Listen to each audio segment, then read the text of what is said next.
Et oui, nous sommes partis pour cette creepypasta dont je vous l'avais promis. Je ne sais pas quand est-ce qu'elle sortira par rapport à la première, mais tout ce que je sais c'est qu'elle s'appelle L'endroit le plus heureux sur Terre et qu'elle a été écrite par J.J. Cross. Et il faut savoir que je ne l'ai pas, donc je vais la découvrir en même temps que vous. Donc si jamais on dirait que je bafouille ou pas, c'est que je la lis en même temps que vous. Donc voilà. Enfin, je vais vous la dire en même temps que je la lis en fait. Donc du coup, prenez votre popcorn et vos bonbons parce que c'est parti pour l'épouvante. Allez, c'est parti. C'était ça, la première nuit de mon nouveau travail, en tant que veilleur de nuit pour Disneyland. Partout ailleurs, je serais considéré comme un agent de sécurité ordinaire. Ici, j'étais un membre du casting. Quelque chose à propos de cette étiquette respirait la sophistication et le privilège. Il était maintenant minuit, tous les agents de nettoyage et d'entretien avaient fait leur travail et étaient rentrés chez eux. Mon service avait commencé, maintenant, j'étais certes assez nerveux. Combien de fois c'était encore, gamin dit mon manager en guidant vers l'entrée. Demandai-je nerveusement. Combien de fois es-tu allé au parc il a précisé. Eh bien, presque chaque année depuis que j'ai 8 ans, monsieur, répondis-je. Alors tu t'en sortiras parfaitement, dit-il, d'un ton confiant. Quelqu'un qui connaît le parc de la tête aux pieds, juste ce dont nous avons besoin. C'est un honneur, dis-je, avec un hochement de tête, et ce sera un bon chèque de paye pour l'université. Tant que vous n'avez pas peur de passer de longues heures solitaires dans un bureau de sécurité et entouré de zones remplies de personnages animatroniques désactivés, tout ira bien, a déclaré le responsable, dont le nom était Travis, en plaisantant comme s'il essayait de me faire peur de mon nouveau travail. Quel est le pire qui puisse arriver? La réponse à cette question n'existerait que dans mes cauchemars les plus sombres et nulle part ailleurs. Je n'ai jamais été du genre à croire aux fantômes, aux démons ou au surnaturel en général. J'irais bien, juste un peu ennuyé par l'occasion. À l'occasion. J'irais bien juste ennuyé à l'occasion, pardon. Travis m'a conduit à une porte grise avec une pancarte indiquant personnel autorisé uniquement. Il m'a tendu une clé et m'a dit faites les horreurs. Et les honneurs, pardon. Quelques tours dans le sens des aiguilles d'une montre et les serrures de la porte se sont grippées pour poser un problème. Un couloir long et large enveloppé par l'obscurité m'a accueilli à mon entrée. Travis m'a poussé à entrer, me suivant de près et actionnant un interrupteur sur le mur. Le couloir s'est éclairé comme le visage d'un enfant lors de la première rencontre avec son personnage préféré, me donnant une image claire de ce qui a été trouvé à la fin, une porte bleue indiquant sécurité. Avec deux grandes fenêtres en verre de chaque côté, le couloir lui-même était recouvert de grandes boîtes qui, je suppose, contenaient du matériel. Travis est passé devant moi et m'a conduit à la porte. Il m'a tendu une autre clé et a dit encore une fois, faites les honneurs. Je lui souris et déverrouilla la porte, pénétrant dans les bureaux spacieux et analysant les environs. Ils se composaient de 4 grands bureaux, chacun avec une tonne d'écrans sur le grand mur au-dessus. Les écrans du premier pupitre montraient l'entrée principale ainsi que le célèbre quartier Main Street USA du parc. Des caméras ont été placées à de nombreux endroits différents, y compris à l'intérieur des magasins et des restaurants, pour me donner une idée complète de ce qui se passait. Les écrans du deuxième bureau montraient une plus grande quantité de caméras de sécurité placées dans tout le parc, à Adventureland, Discoveryland, Frontierland, Fantasyland, New Orleans Square, Critter Country et Mickey Toontown. Les spots photos, les boutiques, les restaurants, tous les coins et recoins de ces zones étaient désormais sous ma surveillance. Les caméras du troisième et dernier pupitre étaient placées à l'intérieur des manèges. Ouais, chacun d'eux m'a montré l'intérieur nocturne et sombre et sans vie de ces attractions bien aimées. Tout à coup, Splash Mountain n'était plus une balade joyeuse dans le monde de Bill Rabbit, mais c'était une grotte sombre de silence glaçant, remplie de personnages animatroniques aux yeux morts regardant dans différentes directions. Les premières zones de Pierre des Caraïbes sont passées de grottes sombres, étranges et infestées de squelettes à des grottes sombres, étranges et infestées de squelettes idiots. Qu'est-ce que tu penses demanda Travis, en tapotant rudement sur le dos. Magnifique, n'est-ce pas? J'ai hoché la tête en silence avant de dire c'est impressionnant. Votre nouveau bureau, dit-il. Je n'aurais jamais pensé que tu te retrouvais ici quand tu parcourais Space Mountain. Quand tu étais enfant, n'est-ce pas? Personne ne le ferait, me moquai-je en plaisantant, en prenant un verre dans une grande fontaine à eau juste à côté du troisième bureau. J'ai pris une gorgée et allumé le ventilateur du bureau oscillant. Je sais ce que vous pensez, a déclaré Travis, alors que mes yeux retournaient au troisième ensemble d'écran. N'essayez même pas. Je le fixai, confus. Je sais que la nostalgie peut être une force avec laquelle il faut compter, a-t-il déclaré. Mais n'essayez pas d'allumer les manèges et de les emmener en solo. Il gloussa, me faisant savoir qu'il plaisantait. J'ai ri et j'ai dit: Ah, je me ferai virer sur le champ. Je connais ma place. Je me suis assis sur la chaise de bureau rotative et j'ai dit: Je ne quitterai pas ce bureau avant que vous ne reveniez demain matin. Pas besoin d'aller trop loin, déclarait Travis. Vous pouvez quitter le bureau pour une pause toilette quand même. Bien, dis-je avec un hochement de tête. Travis a regardé les caméras pendant une seconde et a dit: Vous avez des questions ou vous êtes prêts pour l'instant? Tout est prêt, et je dis avec confiance, me sentant étonnamment excité pour le travail. D'accord, dit Travis. Avec un hochement de tête fière, il sortit une carte de sa poche et la posa sur le bureau à côté de moi. Si vous avez des questions, n'hésitez pas à m'appeler, surtout en cas d'urgence. Même si je doute sérieusement que cela en arrive un jour. J'ai pris la carte et je l'ai mise dans ma poche. Je vais... Merci. Bonne chance, gamin, dit-il en ouvrant la porte du bureau. Il a regardé en arrière et a ajouté: Vérifiez les caméras, méfiez-vous de tout, et essayez de ne pas somnoler. Aucune chance, j'ai passé toute l'après-midi à dormir profondément dans mon appartement pour une raison. La porte grinça, puis claqua. Travis était parti. Et j'étais maintenant tout seul à Disney. Peut-être que je devrais essayer les manèges. Non, je ne ferai jamais quelque chose comme ça. Même si la tentation était brutale, que puis-je dire? J'étais cassé, j'avais besoin d'argent pour l'université. Jouer avec les manèges sur un aller simple pour retourner à mon dortoir universitaire les mains vides. Alors je me suis assise sur ma petite chaise du bureau, attendant, et gardant mes yeux sur ces caméras. Pour la plupart, rien ne s'est passé. La seule chose que j'ai pu voir, image légèrement granuleuse des lieux déserts du parc. La seule chose que j'ai pu entendre, le faible bourdonnement du ventilateur de bureau, alors que sa brise fraîche m'empêchait de transpirer. À vrai dire, si j'éteignais ce ventilateur, les choses deviendraient rapidement moches pour moi. Je n'ai jamais été le genre de gars à apprécier le silence total, et je dis bien total. C'est le genre de choses qui mettrait mon esprit à me jouer des tours cruels. En cet esprit, j'ai monté le ventilateur de 1 à 3 et j'ai sorti mon téléphone pour consulter ma bibliothèque musicale. J'ai glissé mon doigt sur l'écran à plusieurs reprises, essayant de décider quoi écouter. Ryan Farish était la réponse à cette question. Ces morceaux édifiants empêchaient sûrement l'ambiance d'aller directement dans le domaine de l'inquiétant. J'ai mis le téléphone à fond et je l'ai posé sur la table et j'ai tourné mon attention vers les caméras. Je mentirais si je disais que j'avais vu n'était pas étrangement troublante à sa manière. Ce n'est pas qu'il se passait quelque chose de normal. Absolument rien ne l'était en effet, mais tout c'était juste ça. Rien ne se passait, le parc était désert ici. Les morceaux de Ryan Farish gardaient l'ambiance optimiste et vivante. Là-bas, le parc lui-même, rien, alors que j'étais assis là. Les rues du parc étaient silencieuses et sombres, à l'exception de quelques lumières éparpillées à différents endroits. Les caméras de vision nocturne m'ont donné une image complète de ce qui se passait dans toutes les zones du parc. Même si mon attention était principalement réservée aux portes principales, mes yeux ont également erré vers d'autres caméras, mais les portes étaient l'objectif principal. Les intérieurs des attractions, en revanche... Ouais, j'ai essayé de garder mes yeux sur eux la plupart du temps. C'était dans ma description de travail de les vérifier aussi. Mais quelque chose me semblait bizarre. Encore une fois, rien ne se passait, je ne pouvais que remercier mon imagination débordante pour ce que je ressentais à chaque fois que mes yeux se déplaçaient sur la caméra. Le simple fait de voir tous les personnages animatroniques comme celui-ci dans l'obscurité totale, et silence avec leurs yeux morts, regardant au loin et leur bouche dans des positions non naturelles, m'a envoyé des frissons dans le dos. Appelez-moi enfantin si vous voulez, mais je n'avais vraiment pas l'habitude de les voir comme ça. C'était l'opposé polaire de ce que vous obtiendriez pendant la journée tout en essayant de ces attractions. Tu as regardé trop de films d'horreur, mec, me suis-je dit avec un petit rire ironique. N'oubliez pas que tout cela fait partie du travail. Je suis parti de mon bureau pour me décourdir les jambes. Il était maintenant 1h10. 1 heure à ne rien faire d'autre qu'être assis et regarder des caméras me causait déjà un inconfort physique.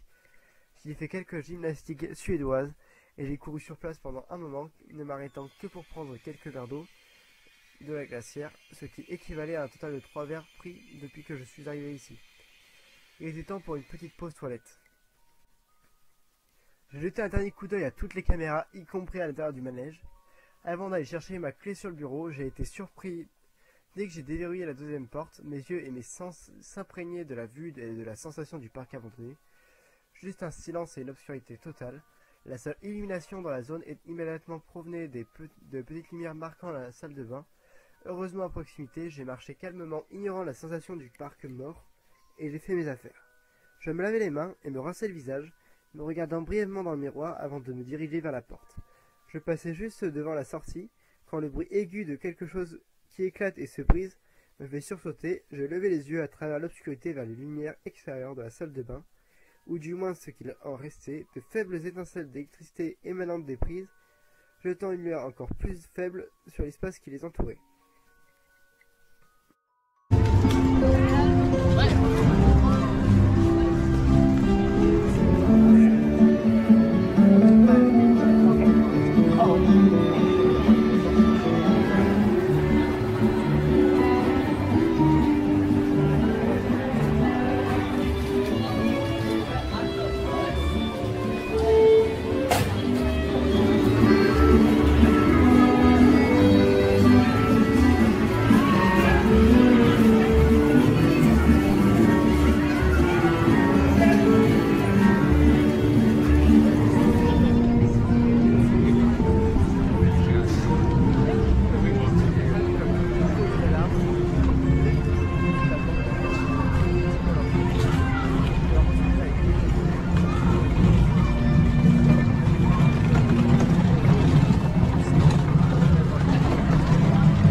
Peut-être que la même mesure de sécurité pour la porte du couloir a également été appliquée à celle-ci. Si oui, comment se fait-il qu'il a été déverrouillé la première fois que je suis revenu?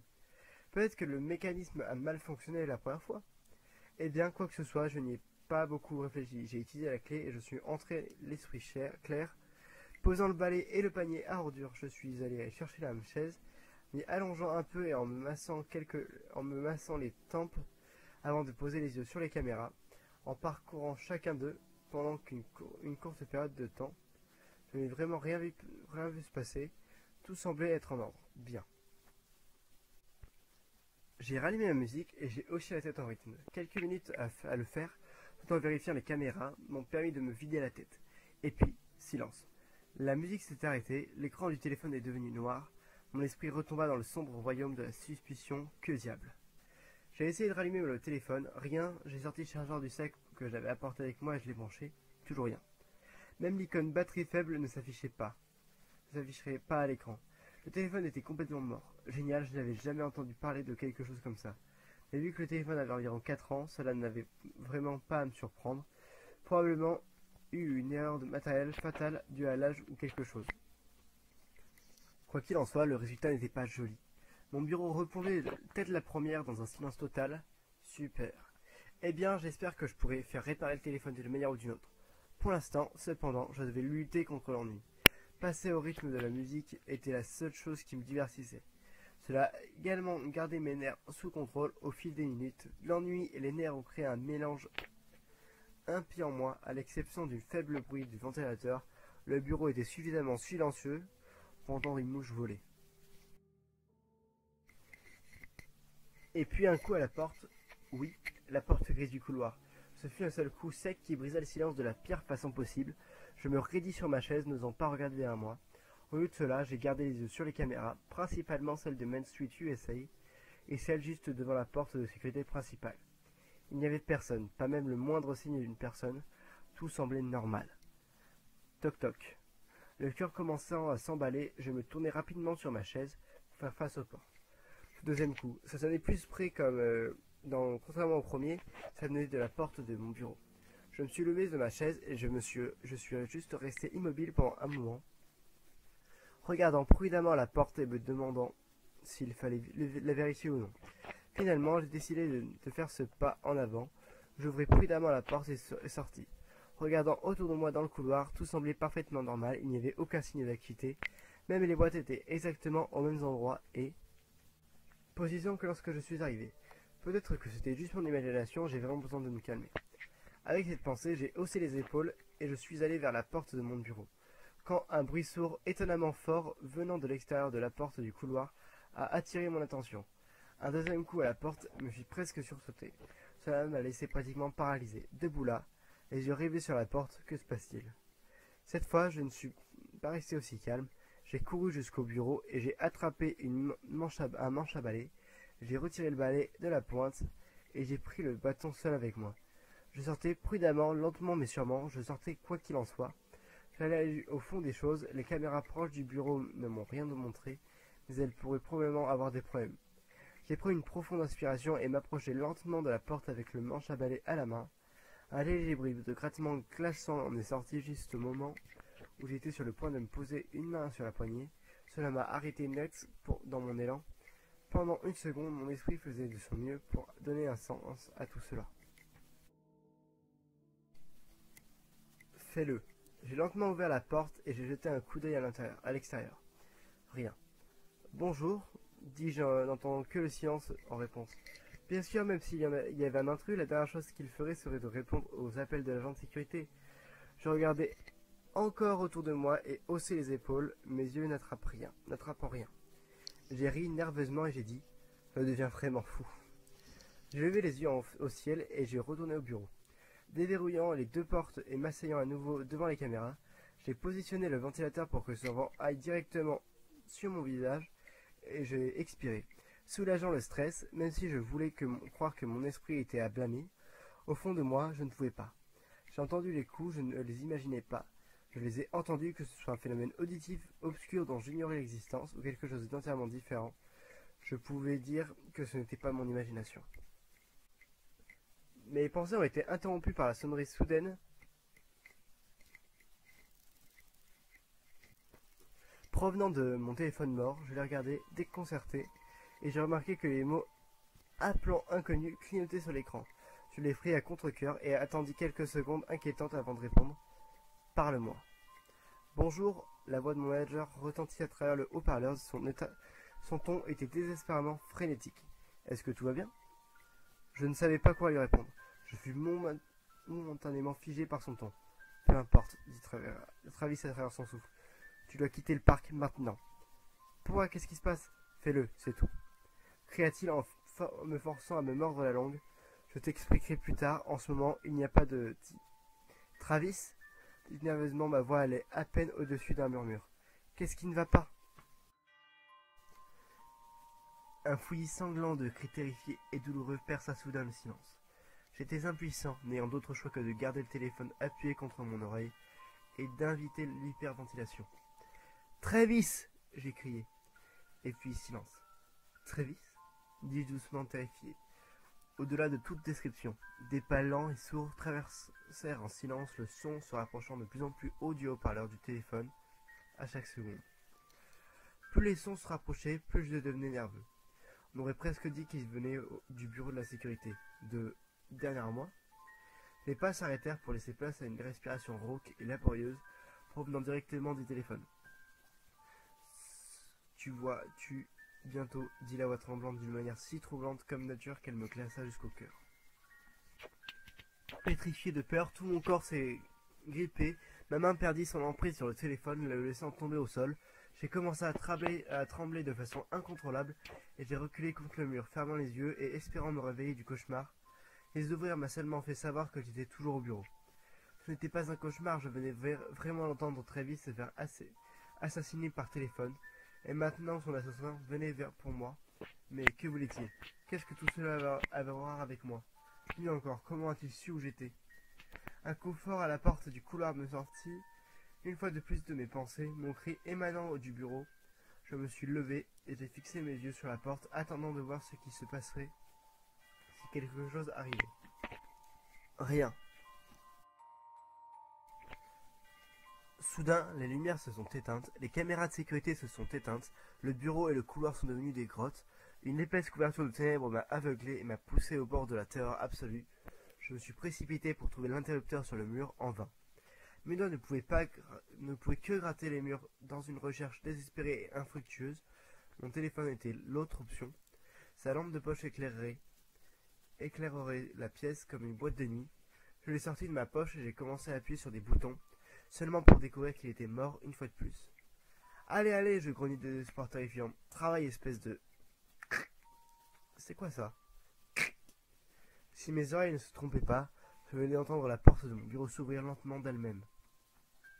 L'obscurité ne me permettait pas d'avoir le moindre aperçu de ce qui se passait, un handicap qui permettait à mon esprit de faire le pire. Le bruit de grincement ralentit et en rampant avant d'être remplacé par le clic de fermeture de la porte. Les pas rampants résonnaient dans l'obscurité, se rapprochant de moi à chaque seconde. Mon cœur s'emballait dans ma poitrine, la sueur coulait de mon front. Tout mon corps tremblait de peur alors que les pas se rapprochaient. J'étais complètement impuissant, je ne pouvais rien faire d'autre que me tenir appuyé contre le mur et attendre le résultat. Les pas se sont arrêtés, je ne savais pas si la source se tenait juste devant moi ou à mi-chemin de l'autre côté de la pièce. La question a été répondue lorsque les lumières se sont rallumées.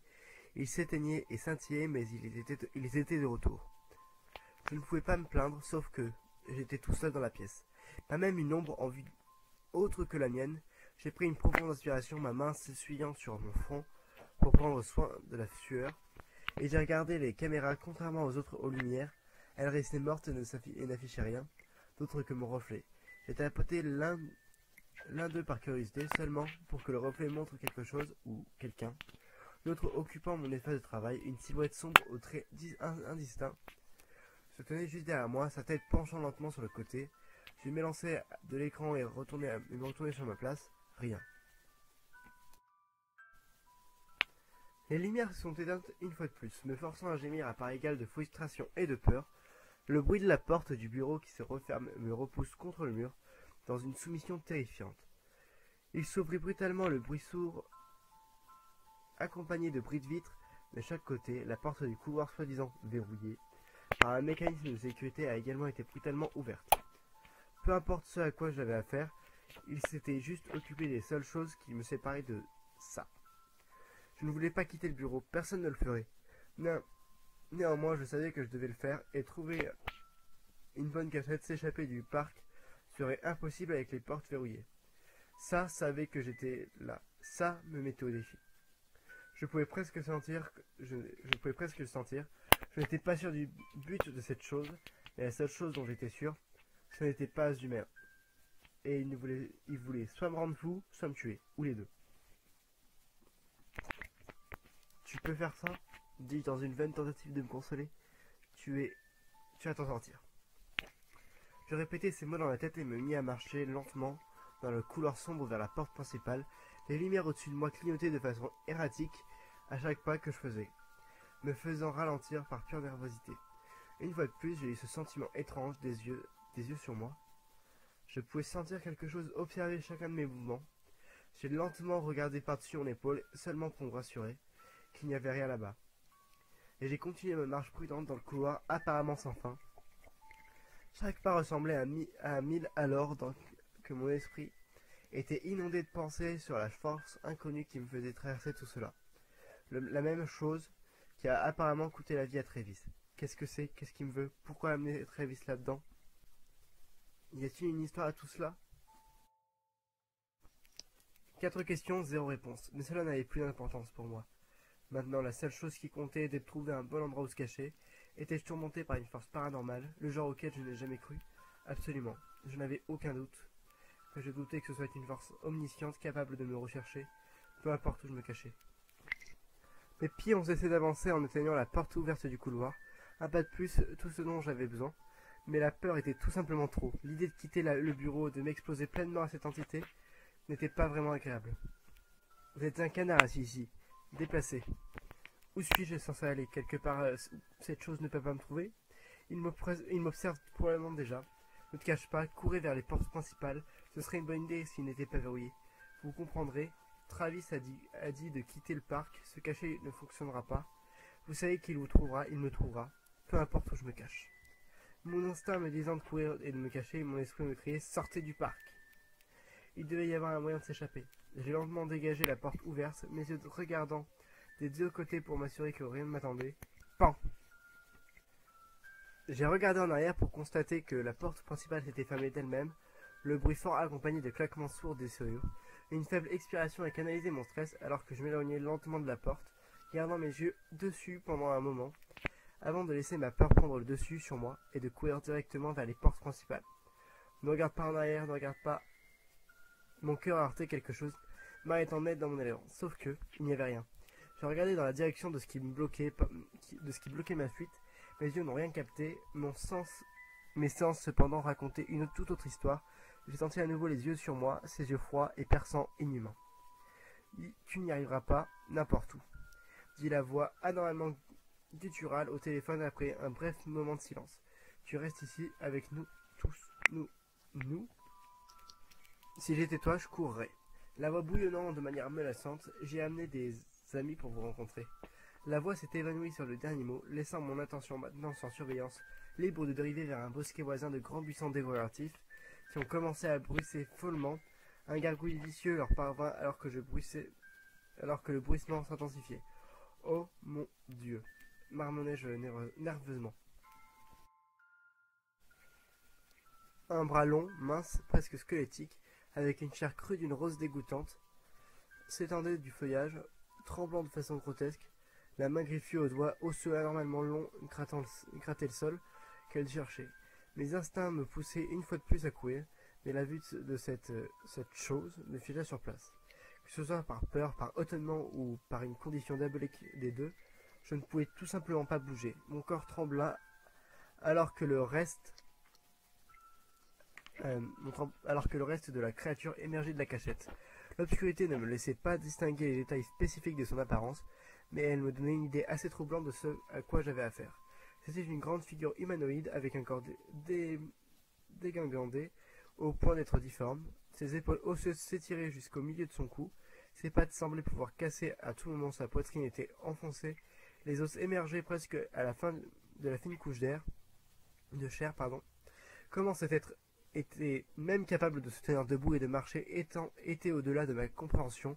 Mais c'était exactement ce qu'il faisait. À ma grande terreur, ses mouvements étaient aussi affreusement d'un autre monde que possible, un va-et-vient erratique, nerveux et rapide, qui avait l'air tout sauf humain. Puis, en une fraction de seconde, son cou s'est tordu vers moi, me donnant une vue claire de son visage misérable. Les traits étaient déformés et pourris, les orbites manquaient d'yeux. Deux vides sombres et glaçants dépourvus de toute émotion, la bouche était étirée au point que la peau se déchirait de chaque côté, de la bile noire s'écoule de sa bouche ouverte. Il se dirigea lentement vers moi pendant un moment, me faisant finalement rompre le charme et reculer un peu. Cela restait ainsi pendant quelques secondes, moi marchant à reculons tout en gardant prudemment les yeux sur l'approche régulière de la créature. J'ai commencé à marcher plus vite et à détourner le regard et à regarder en arrière toutes les quelques secondes pour m'assurer qu'il ne se rapprochait pas. Ses pas se rapprochaient, les sons sont devenus rapides. J'ai regardé en arrière et en un éclair pour voir l'être se refermer sur moi. Ce n'était plus du gâchis. Il ne marchait même pas à vive allure. C'était le sprint avec ses mouvements erratiques et contre nature plus déconcentrants que jamais. Mon cœur s'est emballé, mes paumes transpirent. Mes jambes ont fait leur travail. J'ai couru loin de l'être avec un sprint terrifié. Le parc est une toile recouverte de peinture noire. Les quelques lumières que Travis avait laissées allumées à certains endroits avaient toutes été éteintes. Les bâtiments décoratifs, les magasins et les restaurants étaient désormais des cavernes. J'avais une lampe de poche avec moi, Mais pour l'instant, dans ma course folle, loin de l'être, la dernière chose qui me venait à l'esprit était de l'utiliser. Mon esprit était singulièrement concentré sur l'évasion, ce qui s'avérait être une tâche plus difficile qu'on ne le pensait auparavant. Pour une créature aussi faible, elle pouvait vraiment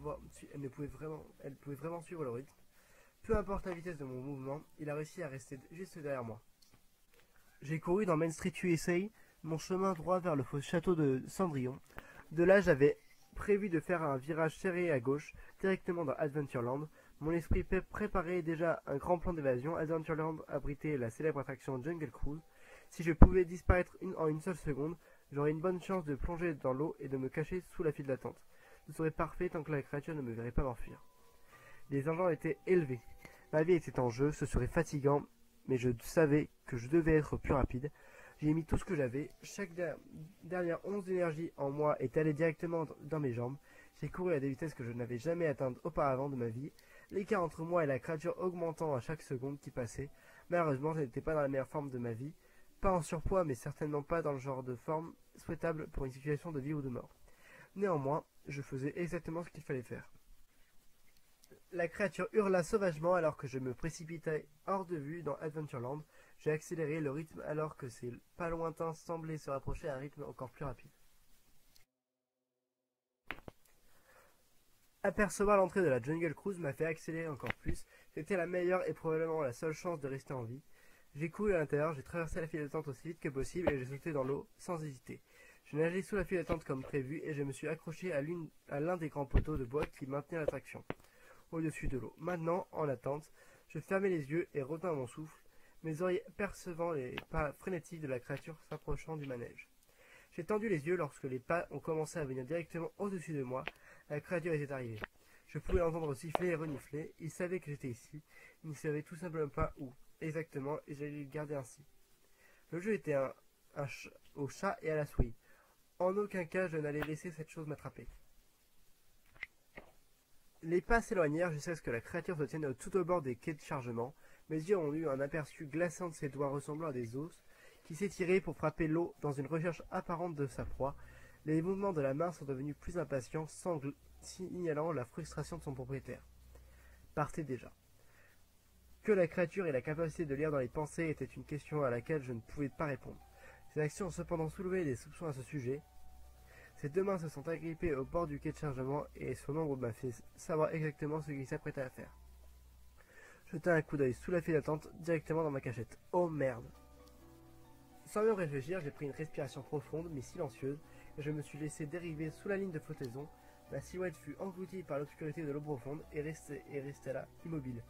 Je m'en suis assuré, j'en savais tellement que le moindre mouvement pouvait me trahir et remettre la créature à l'attaque.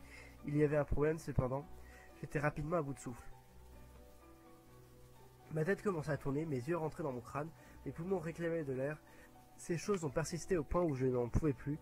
Je laissais ma tête faire surface et cherchais de l'air. Regardant rapidement devant moi, dès que mes poumons furent satisfaits, à ma grande joie réprimée, la créature avait disparu. Je pouvais encore entendre ses mouvements, mais il s'éloignait au lieu de s'en rapprocher. D'après ce que j'aurais pu entendre, il semblait ne plus être dans la file d'attente. D'après le son, il semblait se diriger plus loin dans Adventureland, en direction de la place de la Nouvelle-Orléans. Si tel était le cas, enfin en gros New Orleans Square, j'aurais la chance parfaite de sortir de l'eau, de me faufiler tranquillement dans la direction opposée et de trouver une bonne cachette pendant que la créature me cherchait ailleurs. D'accord, vous pouvez le faire. Jusqu'ici tout va bien. Ma voix intérieure était mon seul ami et mon plus grand encouragement. Je n'avais pas d'autre choix que de tenir compte de ces paroles. Nageant lentement vers le bâtiment, sous le bâtiment de la file d'attente et m'agrippant au rebord du quai de chargement, j'ai prudemment levé un peu la tête pour jeter un coup d'œil régulier à mon environnement. Aucun signe visuel de la créature. Je pouvais encore entendre les bruits qu'il faisait, sifflements, grognements et grognements encore, au loin, mais aucun signe qu'il était réellement proche de ma position. Sur l'occasion idéale de s'enfuir, je me hissai jusqu'au quai, plaçai ma poitrine au-dessus et levai également une de mes jambes. J'étais sur le point de lever mon autre jambe, mais je ne pouvais pas. Quelque chose attrapa mon pied et me tira brusquement en arrière, me forçant presque à lâcher le rebord. La panique s'est installée. Immédiatement, la jambe que j'avais déjà soulevée jusqu'au rebord retomba dans l'eau alors que je me débattais follement sur place. Essayant de me détacher de ce qui m'avait saisi, J'ai donné un coup de pied dans l'eau. Avec ma jambe libre, rien ne s'est passé. Je me tortillais et tremblais aussi frénétiquement que possible, rien. Soudain, la force a tiré sur ma jambe avec toute sa force. Mes mains raclèrent douloureusement le bois alors que je fus violemment tiré dans l'eau avec un grand clapotis.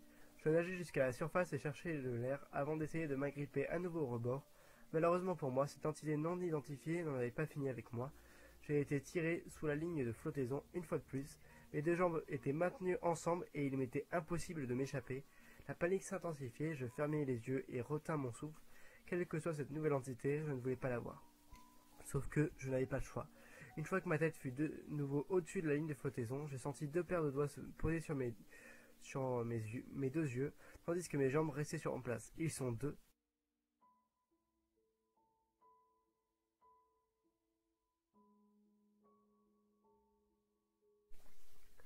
Les doigts sur mes paupières poussèrent dans des directions opposées, forçant les yeux à s'ouvrir. À la vue de la créature squelettique déformée qui se dirigeait vers le bord du quai, apparemment les bruits de l'agitation l'avaient ramené à ma position et maintenant ma couverture était grillée. La vue inattendue et malvenue m'a forcé à pousser un cri perçant de terreur pure et sans mélange. J'ai commencé à me débattre sauvagement comme un patient dans un asile psychiatrique. Un désespoir effroyable ayant maintenant atteint un degré insupportable. Cette fois, ça a vraiment fonctionné. Je sentis mes jambes se détacher et les doigts se retirer de mes paupières pressées. Malheureusement, il était trop tard. Avant que je ne m'en rende compte, la créature osseuse a couru et a sauté dans l'eau, avec ses pas tendus vers moi et les griffes apparemment dirigées vers mon cou. Dans une réponse instinctive, j'ai rapidement plongé sous l'eau et j'ai miraculeusement évité la fente de la créature. Il s'était écrasé à quelques mètres derrière moi et a commencé à se débattre au rythme de la symphonie de ses propres grognements et sifflements frénétiques. Je n'ai même pas regardé en arrière. Je ne pouvais pas, ce serait une perte de quelques précieuses secondes que j'avais pour échapper à ma vie.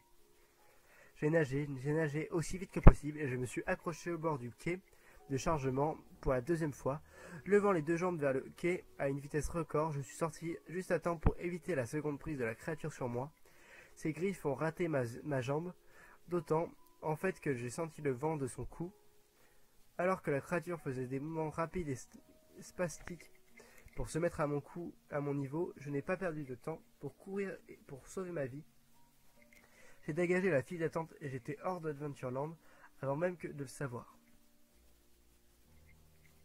Les cris frustrés et déchirants de la créature sont devenus plus lointains alors que je courais dans Discoveryland et plongeais dans un épais bosquet de buissons, reprenant mon souffle du sprint et me donnant une chance de retrouver mon énergie, mais ce qui serait une nuit complète de course et me cacher si je n'étais pas tué, Cette seule pensée m'a rapproché de l'effondrement en un tas de frémissements d'inutilité anxieuse. Je n'avais pas vécu une vie bien remplie, même pas proche. Je ne voulais pas mourir maintenant, surtout pas comme ça. Tout seul, terrifié, sans personne vers qui se tourner, poursuivi par une menace que je ne comprenais pas, abattu sans pitié par des êtres démoniaques. Tu peux le faire, tu vas y arriver, n'abandonne pas, tu ne vas pas mourir comme ça. Autant que je voulais croire les mots de motivation de ma voix intérieure, c'est une tâche trop difficile, je ne voulais plus rien de plus que m'en sortir vivant et ne jamais revenir, mais ce que je venais de vivre m'a fait réaliser à quel point ça allait être dur. J'étais sous la surveillance constante de ces choses, le démon osseux était visible et pouvait être évité si j'aiguisais mon sens au degré nécessaire, mais les entités invisibles qui m'ont saisi dans l'eau, j'avais mal au ventre en me disant qu'il y en avait d'autres partout comme eux dans le parc. Ils étaient probablement en train de me regarder en ce moment même, alors que je restais caché dans des broussailles épaisses. Calme. Le démon squelettique était de retour, se promenait follement près de ma position. J'ai reculé contre le mur, n'osant pas créer une fissure dans le buisson pour un coup d'œil rapide. Cette fois, il ne faisait aucun bruit, autre que des pas. Il était entièrement silencieux, ce qui rendait sa présence d'autant plus énervante. Une fois que les pas se sont rapprochés, passant directement devant le fourré dans lequel je me cachais, j'ai décidé de ne prendre aucun risque. Je retins mon souffle. Le bruit de ma respiration était le seul bruit que je reproduisais. Finalement, les bruits de ses pieds se sont atténués devant les plus faibles. Alors qu'il semblait revenir en direction d'Adventureland, la curiosité l'emportant sur moi, j'ai décidé de jeter un coup d'œil rapide à travers la brousse. J'étendis lentement les deux mains et poussai silencieusement une clairière sur le feuillage. Personne, pas un signe de vie à proximité, je n'entendais même plus les pas de la créature. jusqu'à... Les buissons juste à côté de moi bruissaient, attirant mon attention et me faisant courir en courant. C'est logique. Un rire bas leur vint également, quelque chose qui était tout sauf charmant. Et puis les pas à nouveau.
Pas le choix, elle se rapproche. J'ai pris une profonde aspiration, rassemblant mon courage, et j'ai sprinté sur le point directement d'entrée. Ne perdant pas de temps précieux, j'ai descendu les escaliers en courant et je suis entré directement dans l'attraction sombre à pied. Mon dos était placé contre un mur à l'extérieur de l'attraction, mes oreilles prêtant une attention particulière au son du démon femelle. Je pouvais l'entendre grogner et courir là-bas. Si elle me cherchait, elle n'avait pas de chance, en aucun cas je quitterais ma cachette. Je m'accroupis plus profondément dans l'attraction, prêtant une attention particulière à mon environnement profondément troublant.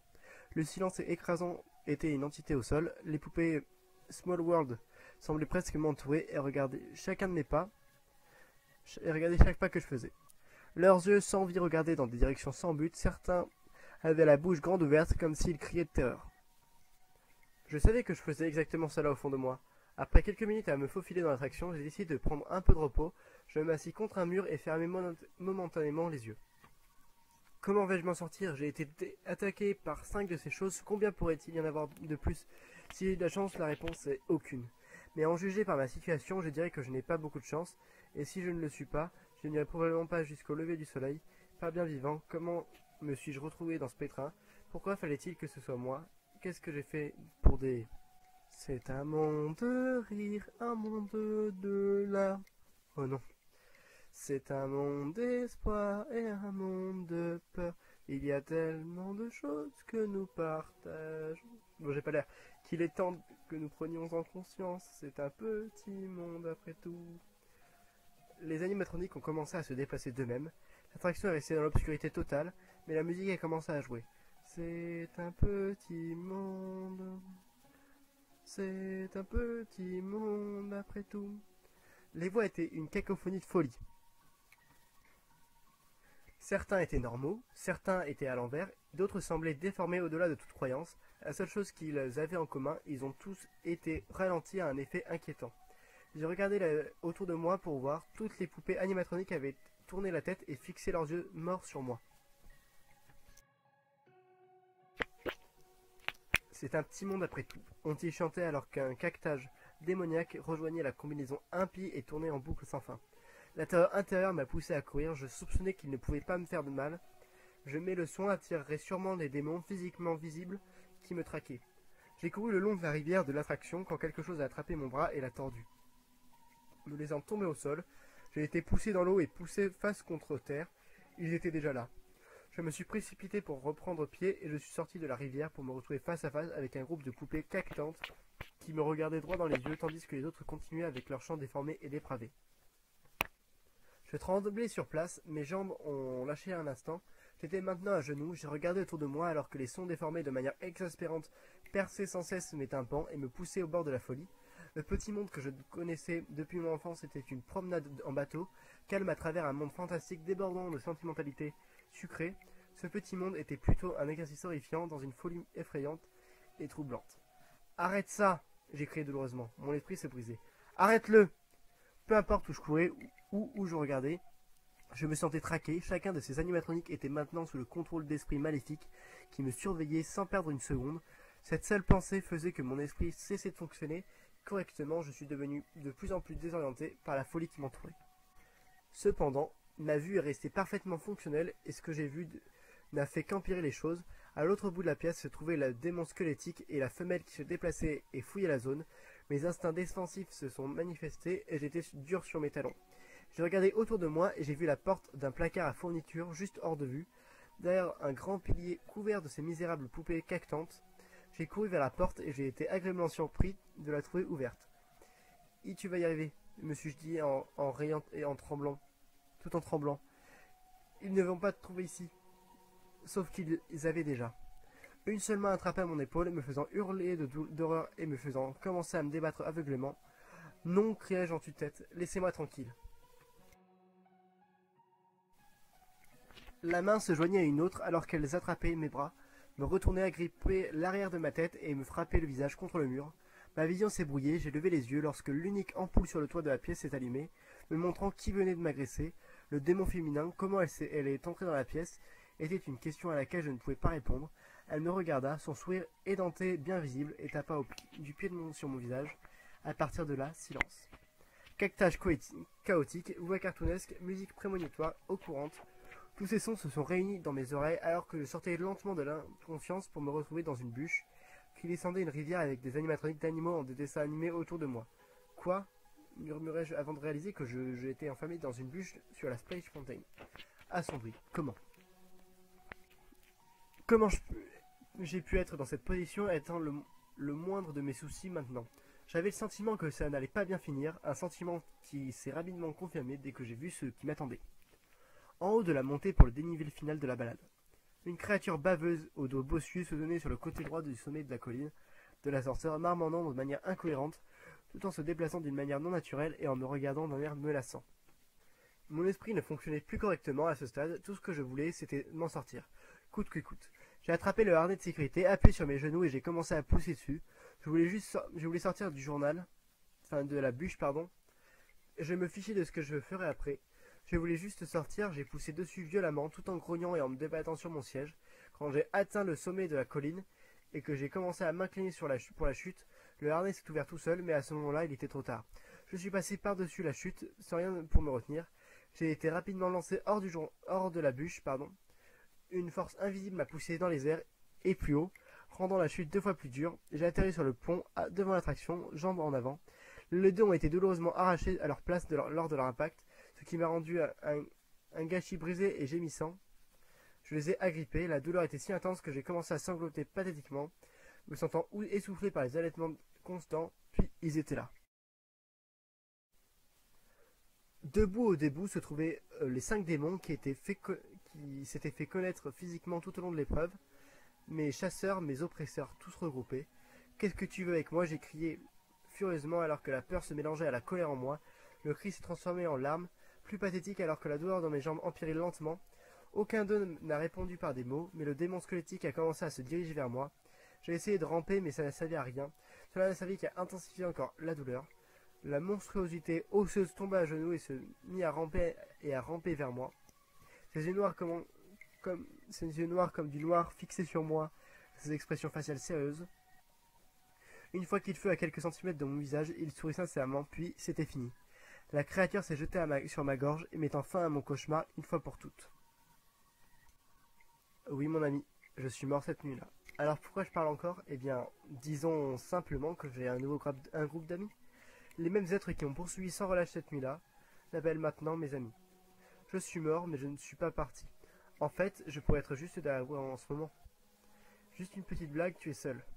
Eh bien, à ma connaissance du moins, certains de mes semblables pourraient se cacher dans votre humble demeure sans même que vous vous en rendiez compte. Quant à moi, j'ai fait une belle maison à l'endroit de ma mort, l'endroit le plus heureux sur Terre, lui-même. N'oubliez pas ceci. La prochaine fois que vous ferez une visite amusante dans ce parc, je pourrai participer à vos photos de vacances, et qui sait, moi et mes amis, nous pourrons vous rendre visite une fois que vous serez partis.